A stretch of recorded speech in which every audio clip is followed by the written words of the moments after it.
नमस्ते।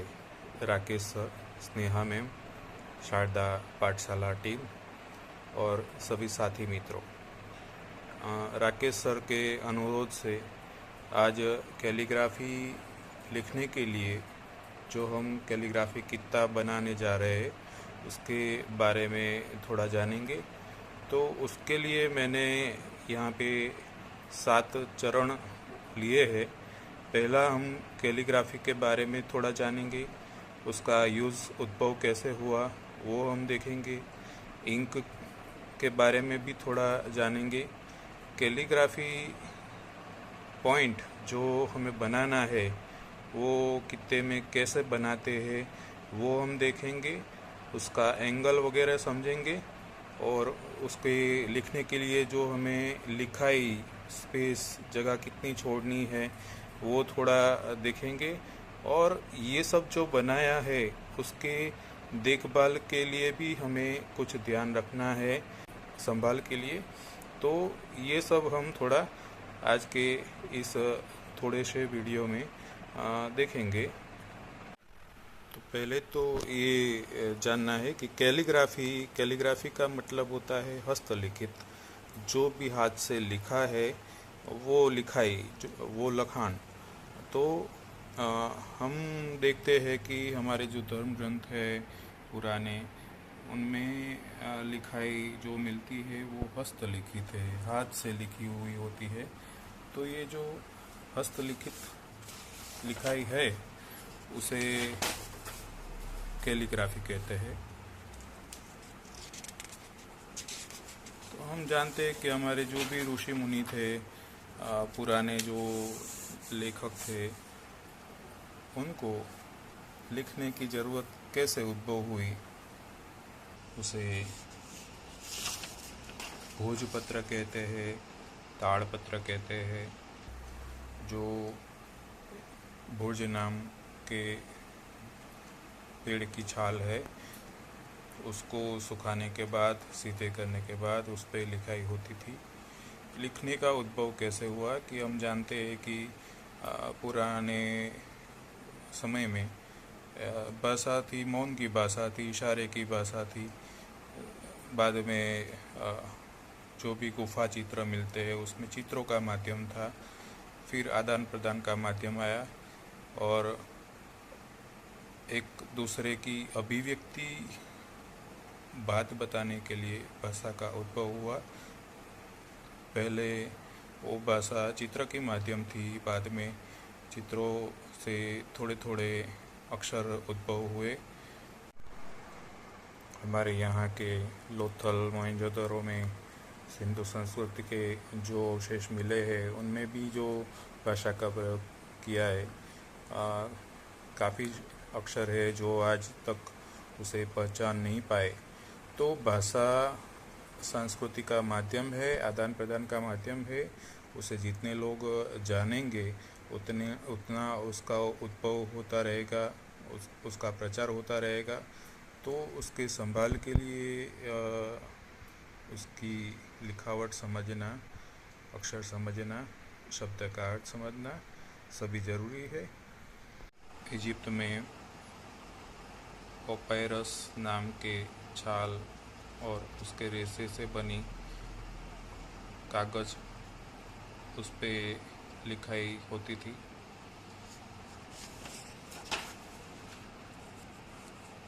तांबे पे जो लिखाई होती है उसे ताम्रपत्र कहते हैं।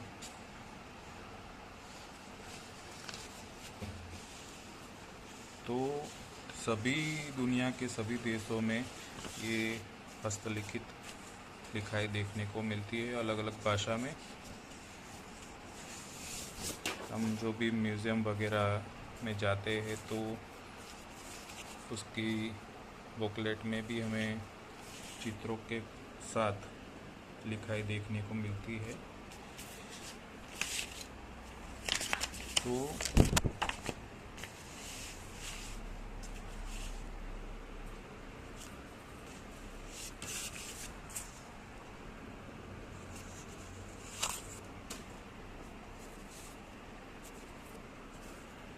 तभी तो ऐसा कुछ नहीं था कि बाज़ार में इंक मिलती थी या पेन मिलती थी। तो जो भी ऋषि मुनि या आदि लेखकों के है वो सभी अपने हाथ से किताब बनाते थे,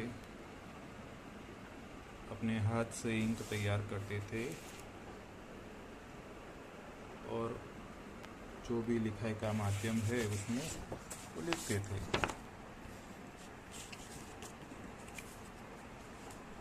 तो वो पीछे की डंडी से लिखते थे,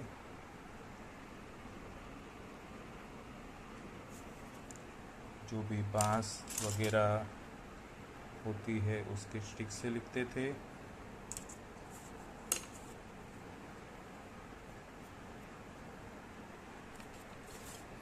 नेतर की डंडी से लिखते थे।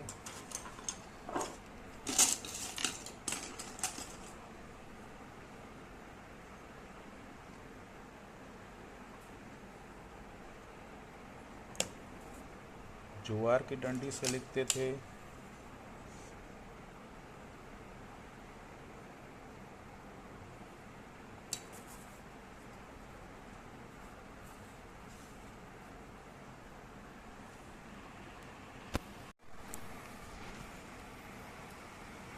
तो उस समय में जो लिखावट होती थी उसका पहला माध्यम था कोई भी पक्षी का पीछा, ऐसा पीछा जो थिकनेस वाला हो, हार्ड हो, उसको आगे से पॉइंट करके उससे लिखाई होती थी।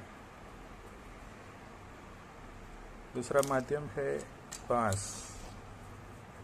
बांस ऐसा माध्यम है जो ज़्यादा पानी वाले विस्तार में पाया जाता है।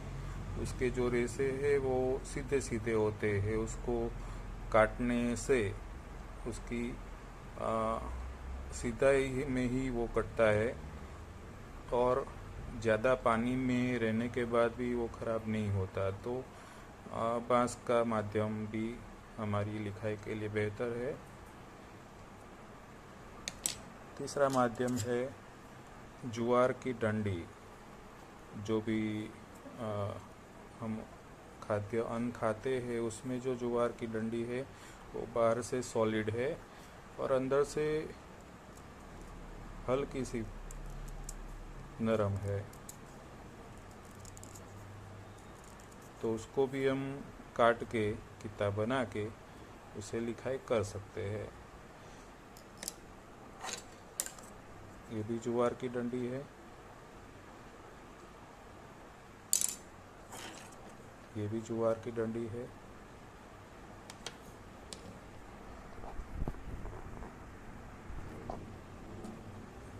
ये बांस और नेतर दोनों ही यूज़ कर सकते हैं। सॉलिड है, हार्ड है और बीच में जगह होती है। जगह होने के कारण हम जो इंक में डीप करते हैं तो यहाँ थोड़ी सी अंदर भी हो जाती है इंक और इसके जो भी छिद्रों है उसमें इंक आ जाती है। जैसे जैसे लिखते हैं वैसे वैसे इंक खाली हो जाती है। तो बार बार डीप करना पड़ता है, मगर उसकी जो लिखावट है वो एस्थेटिक होती है, आर्टिस्टिक बनती है। इसलिए इसका प्रयोग हैंडरिटन कैलीग्राफी में, हस्तलिखित लिखाई में करते हैं। आधुनिक ऑप्शन भी है कैलीग्राफी पेन।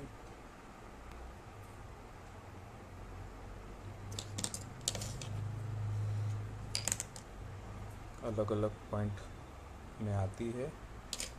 आपकी जैसी थिकनेस चाहिए उस हिसाब से आप खरीद सकते हैं।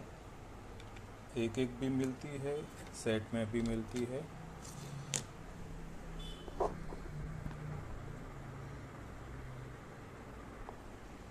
तो पॉइंट खरीदिए तो आप एक ध्यान में रखिए कि ये पॉइंट है वो सीधा होना चाहिए। सीधा होगा तो आप दोनों माध्यम में या दो से ज़्यादा माध्यम में यूज़ कर सकेंगे।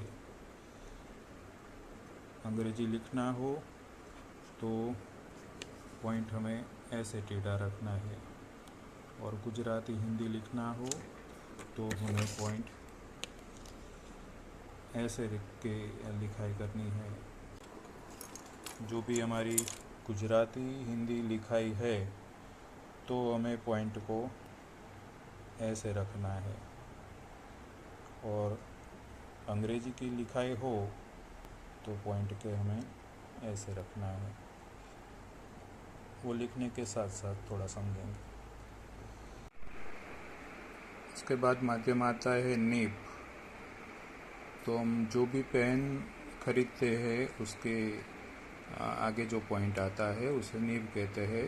तो मार्केट में अलग से नीब भी मिलती है, और ये नीब के लिए ऐसा एक हैंडल भी आता है, उसे नीब हैंडल कहते हैं।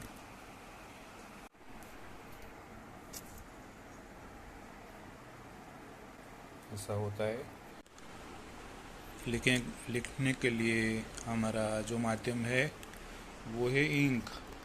तो मार्केट में जो अवेलेबल इंक है उसमें काफ़ी वैरायटीज़ आती है, जैसे पार्कर की इंक है। तो अभी हम सीख रहे हैं, तो ऐसी महंगी इंक हमारे हिसाब से लाने की ज़रूरत नहीं है। अभी 90 से 120 रुपये तक की ये इंक की बोतल आती है। ये भी पार्कर की नहीं, ये लैमी की है, ये उससे भी महंगी बोतल है। तो ऐसी इंक की अभी हमें ज़रूरत नहीं है। दूसरी है कैमल की इंक, तो अभी 25 से 30 रुपये में बोतल आती है। तो ये इंक बोतल हम ला सकते हैं।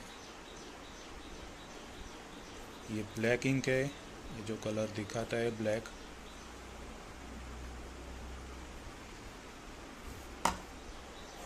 ये ब्लू इंक है, ये रेड इंक है।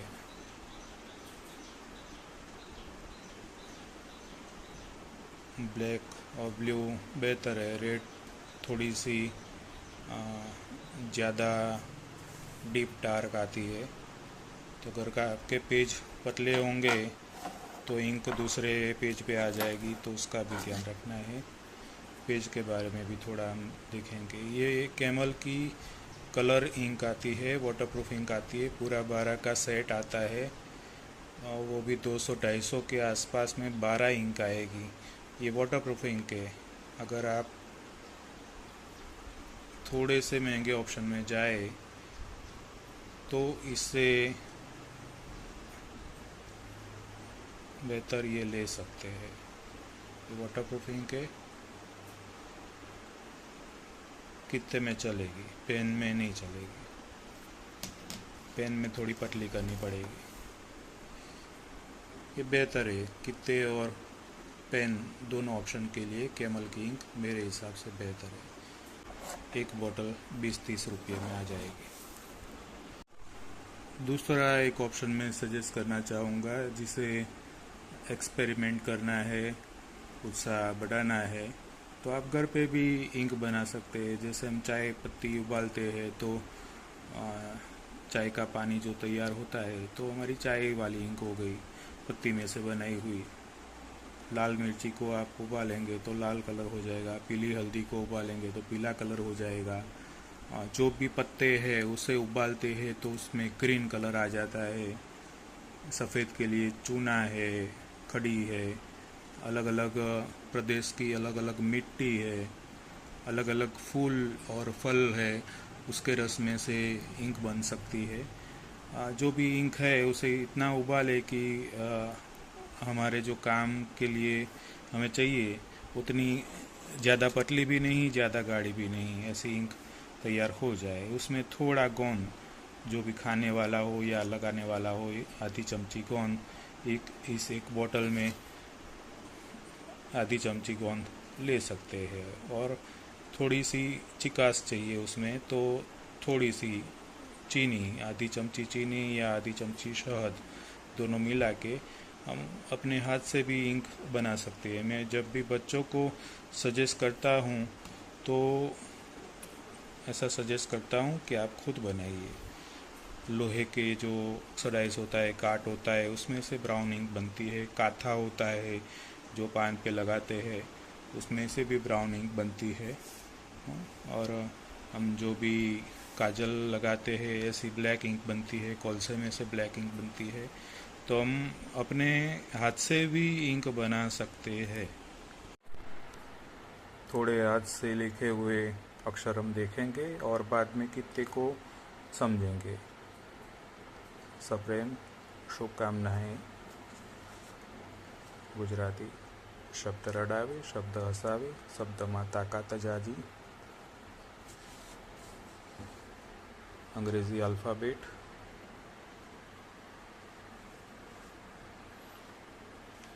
कितने का पॉइंट जितना पतला होगा उतने छोटे अक्षर आएंगे।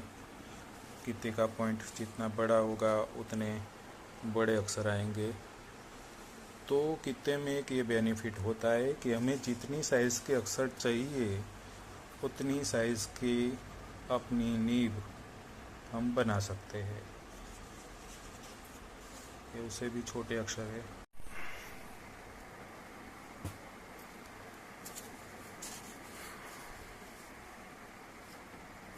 ये उससे भी छोटे अक्षर है।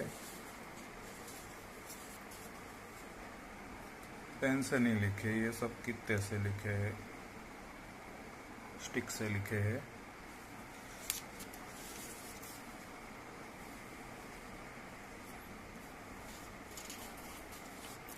ये एक्सपेरिमेंट है स्टिक में। उसमें गैप रखेंगे तो जितने गैप होंगे उतनी डबल राइटिंग या ट्रिपल राइटिंग आएगी। ये वाली डबल है, 1 2 3 4 5 6 7 8 9 0। ये अंग्रेजी की ट्रिपल है, 3 लाइनों वाली। प्रैक्टिस मेन है। पहले जो भी उसके कर्व्स है, सीधी, टेढ़ी या क्रॉस लाइन, जो भी लाइन है, स्लांट लाइन, सभी लाइन का यूज़ हमें करना पड़ेगा। Practice is must. बारी बारी से प्रैक्टिस करनी पड़ेगी। इतनी प्रैक्टिस करो कि आपका हाथ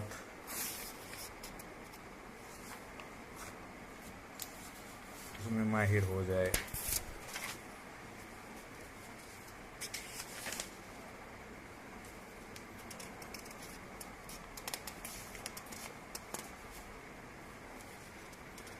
अगर आप सीख जाएंगे तो आपसे अनेक लोग सीख पाएंगे। आपके बच्चे सीख पाएंगे, आपके परिवार के सदस्य सीख पाएंगे, और जो भी सीखना चाहता है, जिसे भी आप सिखाना चाहते हो, वो सब सीख पाएंगे।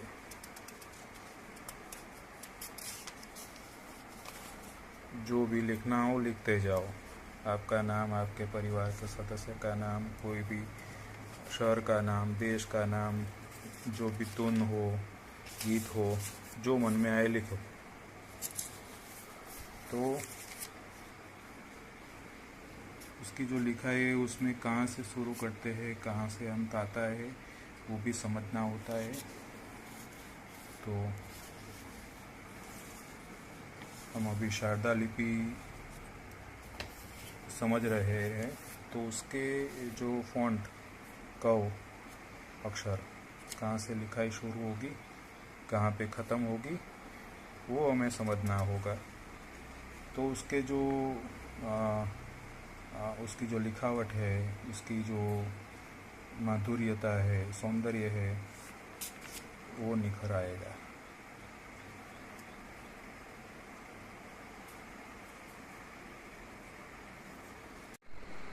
चलिए, तो पहले समझते हैं पॉइंट का एंगल। तो हम जो भी कितना बनाते हैं उसका एंगल कैसा होना चाहिए। तो ये जो है हमारी अंग्रेजी लिखावट है, ये जो है हिंदी लिखावट है, ये गुजराती लिखावट है। तो पॉइंट कैसा होना चाहिए और किस तरह से उसे पकड़ना है। तो पहले तो समझो कि ये अंग्रेजी लिखावट है, तो हमारा जो एंगल है वो ऐसा होता है। हम पकड़ेंगे कितना, तो एंगल है वो इस तरह से है। तो जो भी इंक हमने ली वो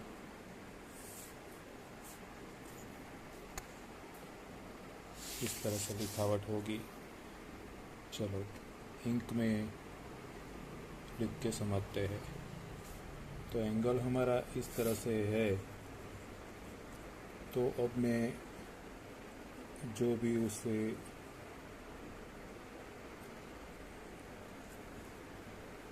काम करूँगा, समझो कि मेरी लाइन इस तरह से जा रही है।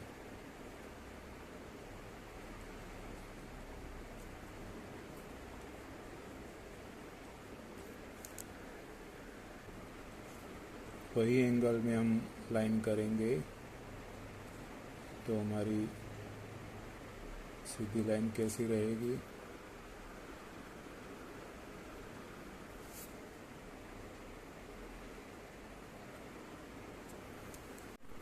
वही एंगल से हम टेढ़ी लाइन करेंगे, क्रॉस लाइन करेंगे, तो हमारी लाइन कैसी बनेगी।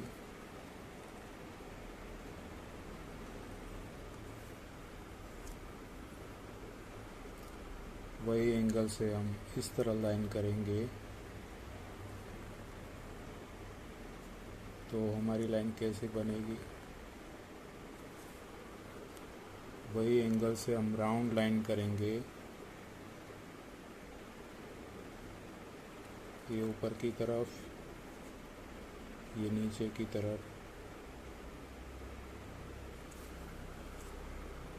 वही एंगल से हम एस का कर्व करेंगे।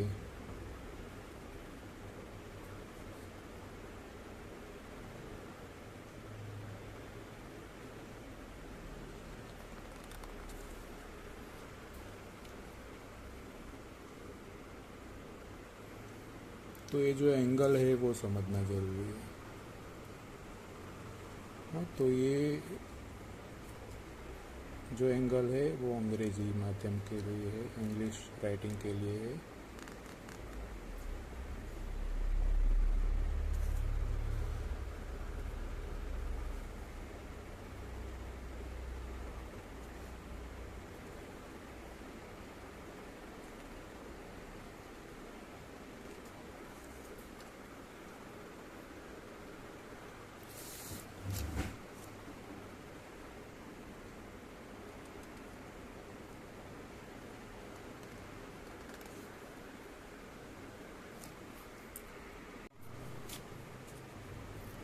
इसे ही उल्टा देते हैं तो ये हमारा गुजराती और हिंदी के लिए पॉइंट बन जाता है।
तो लिखते समय हमारे हाथ में कित्ते की जो पोजीशन है वो ऐसी रहेगी, तो हमारी जो भी लिखावट है उसमें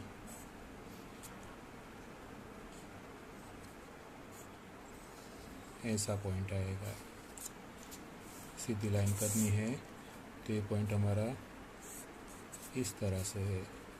टेढ़ी लाइन करनी है तो एंगल इस तरह से रहेगा। इस तरह से ही रखना है, हमें उसको घुमाना नहीं है। जो भी हम ऐसे ऐसे पकड़ा है किता, तो पॉइंट ऐसे ही रहेगा। चाहे मैं सीधी लाइन करनी हो, चाहे टेढ़ी लाइन करनी हो, चाहे क्रॉस लाइन करनी हो, स्लांट लाइन करनी हो या कर्व लाइन करनी हो, जो भी लाइन करनी है उसको घुमाना नहीं है, वो तो सीधा ही रहेगा। जिस तरह से हमने पकड़ा है पॉइंट का एंगल वैसा ही रहेगा। इसको बनाना है तो ऐसे पॉइंट पकड़ा है तो यहाँ से ये थिकनेस ज़्यादा आएगी, यहाँ पतली आएगी, यहाँ ज़्यादा आएगी, यहाँ पतली आएगी, यहाँ ज़्यादा आएगी। इस तरह से हम लाइन करते हैं तो थिकनेस ज़्यादा है, इस तरह से लाइन करते हैं तो थिकनेस पतली है, तो एंगल वही रहेगा। तो ये अंग्रेजी का एंगल है, ये गुजराती का एंगल है। ये जो मेरा कितना है वो दोनों साइड से काम करे ऐसा है। हम जो पेन लाएंगे तो उसको हमें ऐसे या ऐसे रखनी पड़ेगी। तो अभी इसकी पोजीशन कैसी है कि ये जो लाइन है उसमें एंगल उसका इस तरह से आता है। ये जो कर्व की डंडी है तो पोजीशन यहाँ से सीधा लिया, थोड़ा ऐसे करके ऊपर लिया तो एंगल। चलिए तो आज कैलीग्राफी पॉइंट बनाते हैं। तो मैंने यहाँ पे 3 माध्यम लिए हैं। ये पहला जो है वो जो भी बच्चे ब्रश यूज़ करते हैं वो ब्रश ख़त्म हो जाने के बाद, ख़राब हो जाने के बाद जो उसकी डंडी बची है उसकी हम एक कैलीग्राफी पॉइंट बनाएंगे। दूसरी ये मैंने स्टिक ली है, जो भी हम बर्फ़ कोला खाते हैं या कुल्फ़ी वगैरह खाते हैं तो उसकी जो स्टिक होती है वो अच्छी स्टिक होती है, वो बांस की बनी होती है, तो उससे हम कैलीग्राफी पॉइंट बनाएंगे। तीसरा मैंने ये मेरे वहाँ पे एक बेल है, तो उसकी मैंने एक स्टिक ली है, तो उसकी भी हम एक कैलीग्राफी पॉइंट बनाएंगे। जो भी हम माध्यम लेते हैं हमें यही देखना है कि वो कड़क होना चाहिए, अंदर से पोला नहीं होना चाहिए, अंदर से खाली नहीं होना चाहिए। ऐसे दबाते हैं तो वो स्ट्रांग होनी चाहिए। और दूसरा भी हम ये ख्याल रखेंगे कि हम इसे बारी बारी डीप करनी है इंक में, तो ज़्यादा देर तक वो चल सके ऐसी थोड़ी हार्ड स्टिक होनी चाहिए। तो शुरू करते हैं। पहले इससे शुरू करेंगे। इसमें जो थोड़े कांटे वगैरह है वो मैं निकाल देता हूँ क्योंकि वो बीच में ना आए। ये है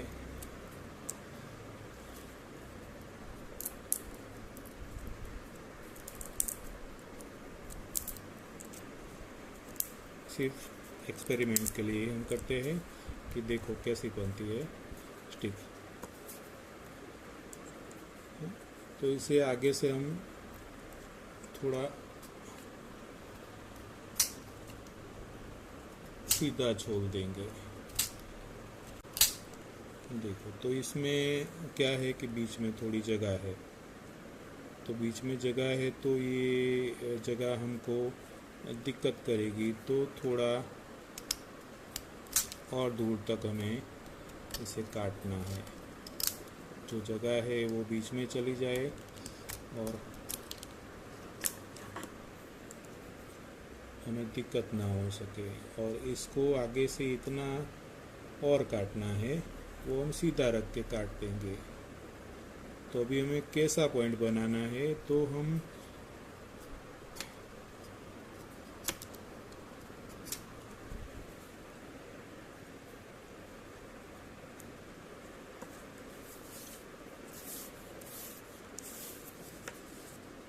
देखो अभी ऐसा हुआ है पेन के जैसा।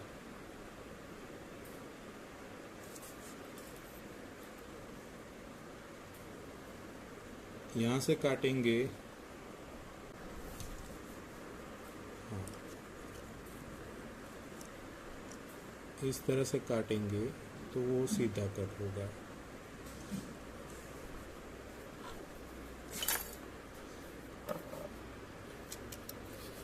ये सीधा एंगल है, ये अंग्रेजी के लिए एंगल है, ये हिंदी गुजराती के लिए एंगल है। तो यहाँ बीच में जगह है, तो हम इसे अंग्रेजी के लिए या गुजराती के लिए, हिंदी के लिए कोई एक माध्यम के हिसाब से ही काट पाएंगे, क्योंकि ये बीच में जगह है वो डिस्टर्ब करती है। तो हम इसे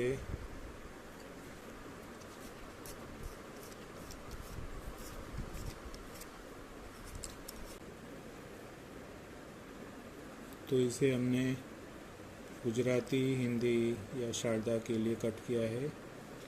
जो एंकल की डाउन दिशा है वो राइट साइड है, अप साइड का पॉइंट है वो जो है वो लेफ़्ट साइड है। तो पोजीशन अप की यहाँ लेफ़्ट साइड ऊपर की तरफ है, डाउन साइड राइट की साइड नीचे की तरफ है। तो इसे हम लिखेंगे, वो हिंदी गुजराती या शारदा लिखावट बन सकती है।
चलिए, तो हमारे पास 4 माध्यम है। ये हमने एक बेल की स्टिक ली थी। इसमें ध्यान रखना है कि बीच में खाली जगह ना हो। ये जो थोड़ी खाली जगह है, इसके कारण ये थोड़ी बीच में से सॉफ्ट हो जाएगी। तो हम उसको काटेंगे तो एक ही तरफ से पॉइंट कर पाएंगे। तो ये जो हमने पॉइंट किया है वो हम डीप करेंगे और काम करेंगे तो पॉइंट ऐसा रहेगा, इस तरह से। तो इससे जो हम काम करेंगे वो गुजराती अक्षर या हिंदी अक्षर या शारदा लिपि के अक्षर इसे लिख सकते हैं। उसके विपरीत ऐसा पॉइंट हम बनाएंगे तो उससे हम अंग्रेजी लिख सकते हैं। तो अभी हमें शारदा के लिए पॉइंट बनाना है। तो और मेरे पास 3 माध्यम है, उससे हम कार्य करेंगे। ये जो है बांस की स्टिक है, जो हम बर्फ़ गोला खाते हैं उसमें से जो निकलती है वो बांस की स्टिक है। या हमारे घर में कोई भी बांस का टुकड़ा पड़ा हो तो उसमें से हम छोटे छोटे पीस करके अपनी ज़रूरियात के हिसाब से पतला या बड़ा पॉइंट करके बना सकते हैं। जैसे ये पट्टी है, ये बहुत चौड़ी है, तो इसमें हमने बड़ा पॉइंट बनाया है। ये जो है उससे छोटा पॉइंट है।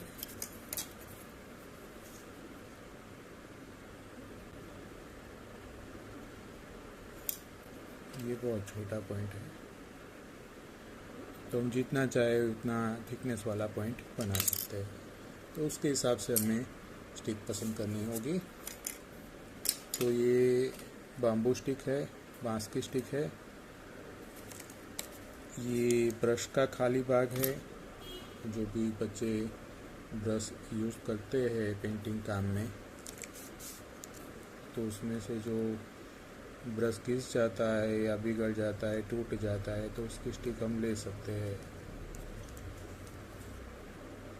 ये भी बांस की स्टिक है, जो हम कुल्फ़ी वगैरह खाते हैं, आइसक्रीम वगैरह खाते हैं, तो कुल्फ़ी में से जो स्टिक निकलती है वो राउंड स्टिक है, गोल। तो इस तरह से रहेगा, ठीक है।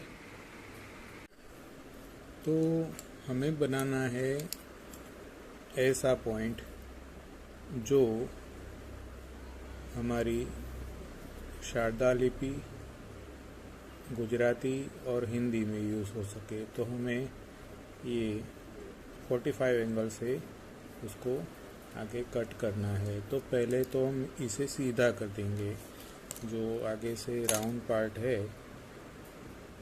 उसको हम चपटा वाला बना देंगे। तो दोनों साइड से हम छिलते हैं इसके। तो आप अच्छा सा कटर लीजिए या चाकू लीजिए। कटर का जो ब्लेड है उसकी धार है जो शार्प होती है चाकू से ज़्यादा, तो इसको हम छिलते हैं धीरे धीरे। फ्लैट बनाना है उसको,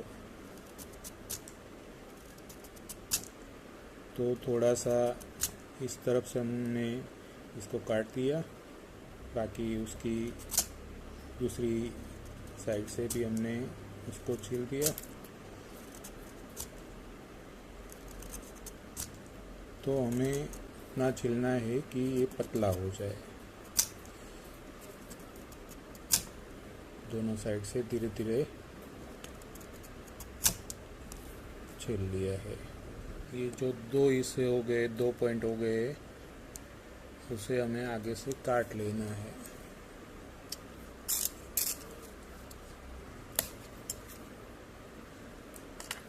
इसमें थोड़ी सी भी गैप होगी तो आपका जो राइटिंग है, आपकी लिखावट है, वो अच्छी नहीं आएगी। तो पतला पॉइंट बनाइए और बिल्कुल सीधा रहना चाहिए।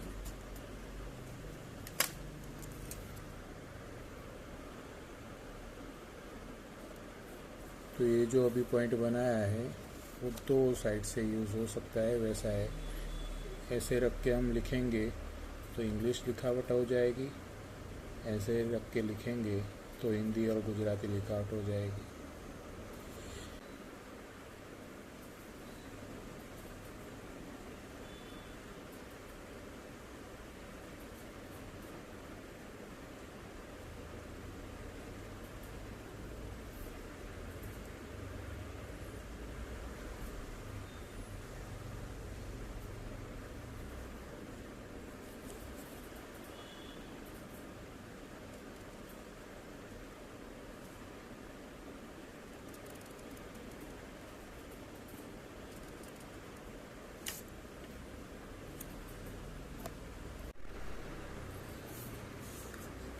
फिर से दोबारा दूसरी स्टिक लेते हैं।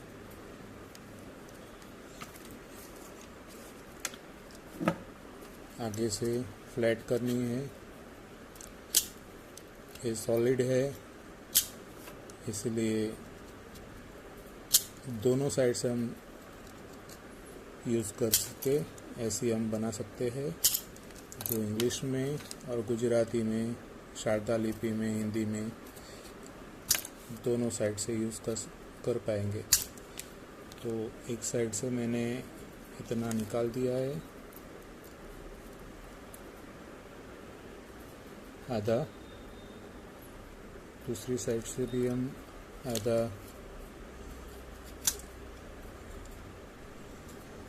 तैयार कर देंगे।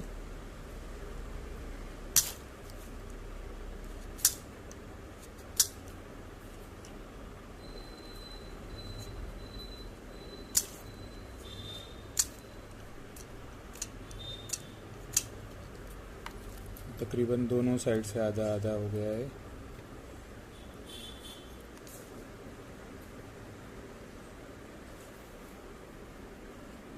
थोड़ा क्रॉस है यहाँ से, तो हम उसको सीधा कर देंगे।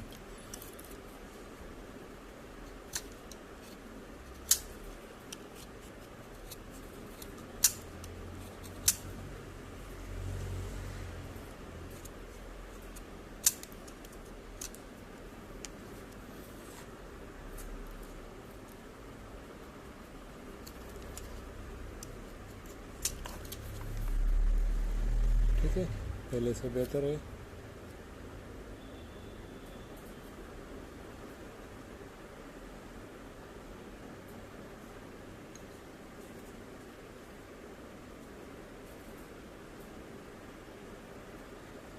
अब हमें उसे काटना है उसी एंगल से। अभी दोनों साइड से तो हम कोई भी एंगल से काट सकते हैं, तो हम इस एंगल से 45 रखते हैं, बाकी का हिस्सा काट देते हैं। तो नीचे सीधा रख के उस पर कटर दबाएंगे। नीचे लकड़ी की चीज़ या कागज़ वगैरह रखो ताकि किसी पे कटर का निशान ना लगे, और सावधानी से काटो।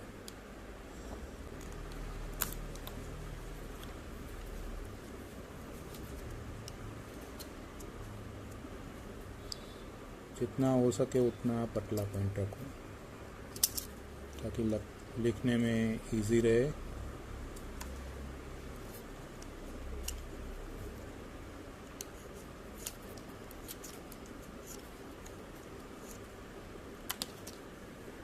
तो ये हमारा दूसरा पॉइंट तैयार हुआ है।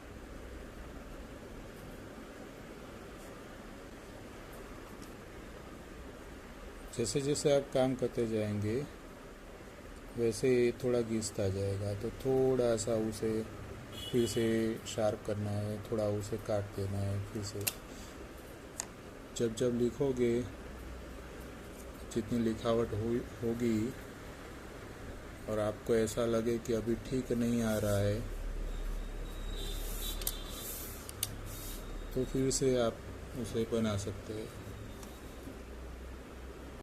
नमस्ते, हम जो कैलीग्राफी पॉइंट जिसे कित्ता बोलते हैं वो बनाने जा रहे हैं, तो उसका स्केल समझना ज़रूरी है कि जो हम निब बनाएंगे उससे कितनी साइज़ का फॉन्ट यानी कि अक्षर हमारा होगा।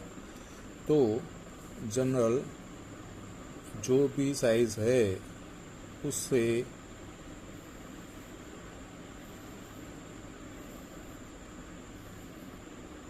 5 या 6 गुना अक्षर होता है।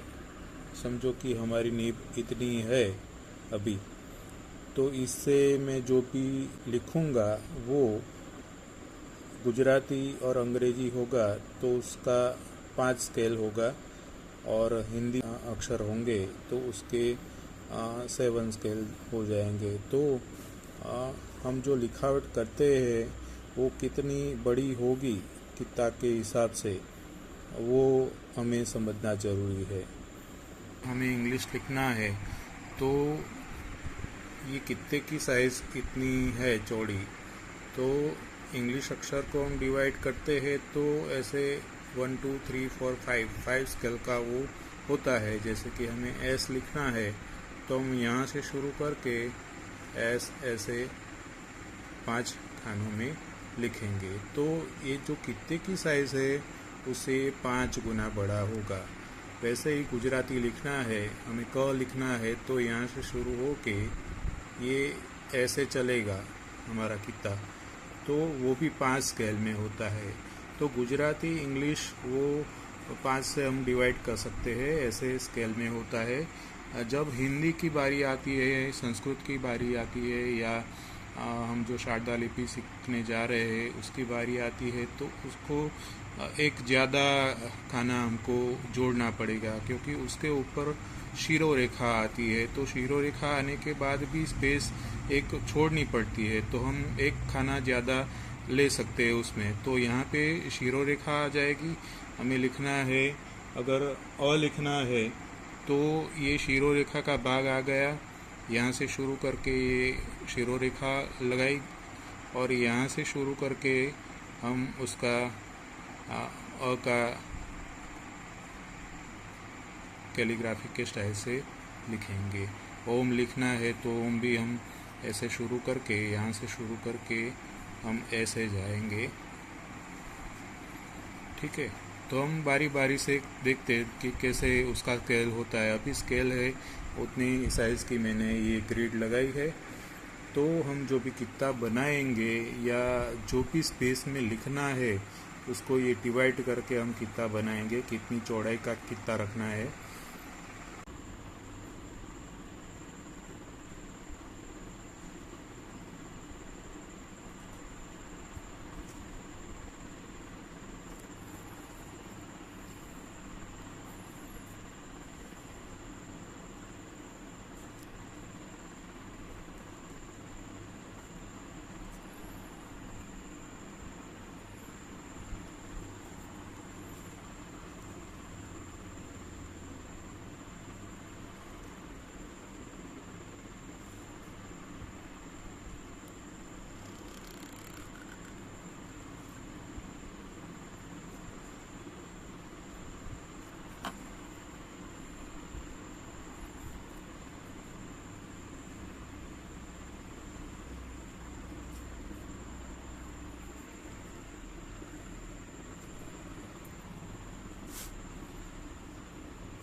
चलिए, तो आखिरी दो बातें हैं कि हम जब भी कोई अक्षर लिखते हैं तो हमने ये स्केल तो देखा जो 5 का या 6 और 7 का रेशियो में आता है, और उसकी जो थिकनेस है उसके हिसाब से बीच में जगह छोड़नी पड़ती है। जैसे ये एस है तो एस के बीच में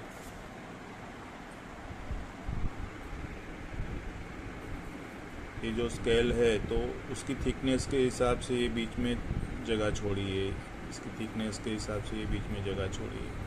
तो वैसे खड़ी लाइन है उसमें भी हमें ऐसे ही बीच में जगह छोड़नी है। दो अक्षर बाजू बाजू में जब भी आते हैं तो उसमें भी हमें बीच में एक जगह छोड़नी है और आगे दूसरा अक्षर लिखना है। और जब भी शब्द आए, अक्षर बदलाए और शब्द आए, तो दो शब्दों के बीच में दो जगह छोड़नी है जिसे वो शब्द अलग से दिखे। और एक से ज़्यादा काफ़ी लाइनें हो तो एक लाइन की स्पेस में हमने अक्षर लिखे हैं, एक लाइन खाली छोड़ दो, दूसरी लाइन में लिखो, दूसरी लाइन खाली छोड़ दो। तो ऐसा लिखोगे आप तो अच्छा रहेगा, और ऐसी लिखावट से आपका जो भी लिखा हुआ है वो बढ़िया सुंदर दिखेगा। और आखिरी बात है उसकी देखभाल की, उसकी संभाल की। तो भाई इतनी सारी मेहनत हमने की है, इतनी प्रैक्टिस की है, इतनी इंक और पेपर वगैरह हमने उसके पीछे लगाया है, मेहनत हमारी लगाई हुई है, तो उसको संभाल के रखे। पेपर है, इंक है, उसका पहला दुश्मन है पानी। तो पानी से आप संभाल के रखें, पानी में न भीग जाए उसका ध्यान रखें, भेज वाली जगह पे न रखें जिससे आपका काम बिगड़ सकता है। तीसरा है लाइट, तो ज़्यादा सूर्य प्रकाश में या ज़्यादा लाइट के सोर्स के नीचे काफ़ी देर टाइम तक उसे न रखें, उससे आपकी इंक लाइट हो जाएगी, फीका पड़ जाएगा आपका काम। ये जो भी आपका काम है उसे फाइल या फोल्डर में रखें जिससे आपका काम काफ़ी सालों तक अच्छा रह सके। आप किसी को भी काम दिखाए तो अपने हाथों से दिखाए, क्योंकि हर एक आदमी की देखने की जो रीत होती है वो अलग अलग होती है। कोई पेज मोड़ के देखता है, कोई उंगली थूक में लगा के देखता है, तो हमारा जो काम है वो बिगड़ जाता है। तो फाइल में संभाल के रखें, और जब भी आपका मन हो किसी को दिखाने को तो ये जो काम है वो अपने हाथ से दिखाए। 5वां पॉइंट है बच्चों से दूर रखें, क्योंकि ये जो हमारा काम है, हमारी मेहनत है, उसे बच्चे या नासमझ लोग नहीं जान पाएंगे, तो उनकी पहुंच से दूर रखें। जब भी आप इसे रखें तो काफ़ी सारे वर्क है तो प्लास्टिक बैग में रखें जिससे उसे धूल, मिट्टी या बेज या पानी जैसी चीज़ न छू पाए। शुक्रिया। मुकेश कच्चर फ्रॉम अहमदाबाद।